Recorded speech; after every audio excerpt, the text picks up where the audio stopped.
out here today on the SS Hebe, which is part of the Twin Cities wreck. These two ships, the Hebe and the St. Catin, collided during a blackout conditions during World War II. Pretty interesting historical wreck here, fully intact natural wreck, so there's lots of stuff to find down there.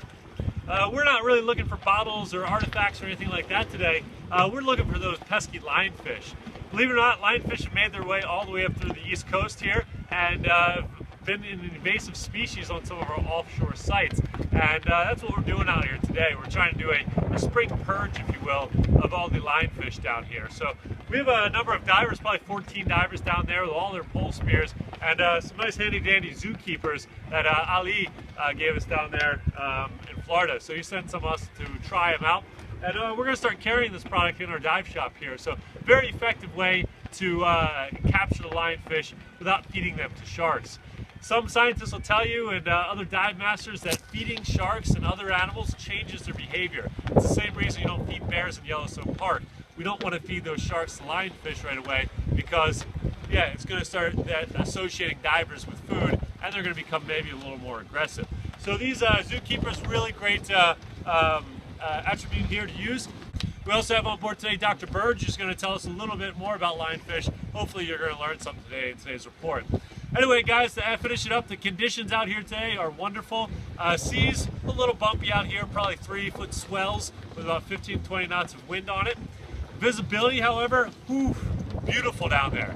I would think it'd be more than 40 feet, than what Anthony said, if we had a little more sunshine. Well, we got kind of a gloomy day, so it's going to be a darker 40 feet, but divers are really, really happy about this. There is a moderate to strong current at the surface, but once you get down there, that trails off quite nicely and makes for great diving conditions down at the bottom. Other than that, guys, stay tuned for the report once everyone comes back and get to hear all about the fun dive from the divers themselves.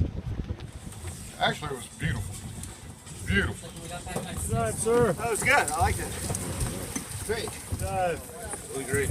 Good conditions down there. Very great. Great viz, lots of fish.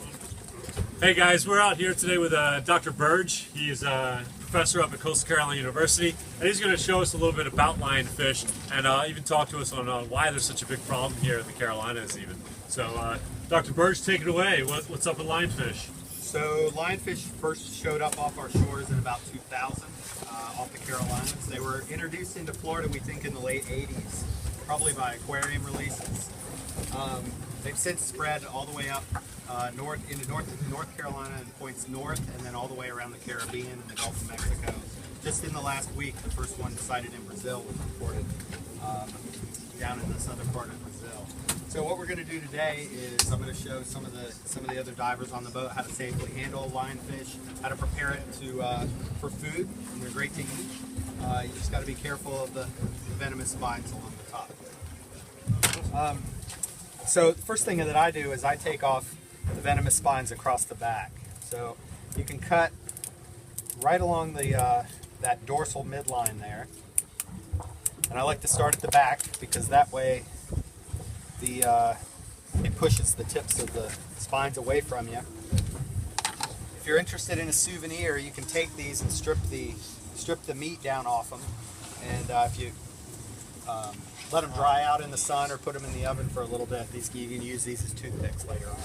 But the way these work, the way that they deliver venom is actually, there's a venom gland at the base of each spine, and the spines themselves are actually grooved. You can feel it once we get these stripped off. So what happens, of course, is that the spine goes into the potential predator, or in this case me, and that pushes this sheath of flesh down, and that causes the venom to discharge. It runs up the groove, and that's how you envenomate yourself. So you do want to be very careful with these and make sure we don't end up with any on the deck that somebody might step on. All right, so take those off. Those are the most dangerous ones typically. The peck fins, that's these big flappy fins, and they actually use these fins to help herd prey. They kind of use them as sort of a distraction. They put them out in front of a potential prey fish and maneuver them into a striking position. There are no venomous spines on these, but a lot of people like to just cut those off to get them out of the way. These pectoral fins here do have one large spine on the front of each one, and that is a venom spine, and it can get you. It tends to be tucked down, so it's harder to get envenomated with that one. So we cut those off, both sides. And then the only other venomous spines that we're left with are the two that are on the base of the anal fin. So if you follow from the back, here's the back of the anal fin, all the way up to the front. There are two venomous spines. They're relatively short, but they can get you as well. So cut those off. Get the pec fin on the other side. And that lionfish has been debarbed. Hey guys, we just got back to the docks and unloaded our catch from today. A ton of lionfish out there. I'd say well over 50, maybe even over 60 lionfish off the heap today. And that's just off 2 dives. I think Aaron Burge took the winning most lionfish caught. I think around probably 30 or so, something like that.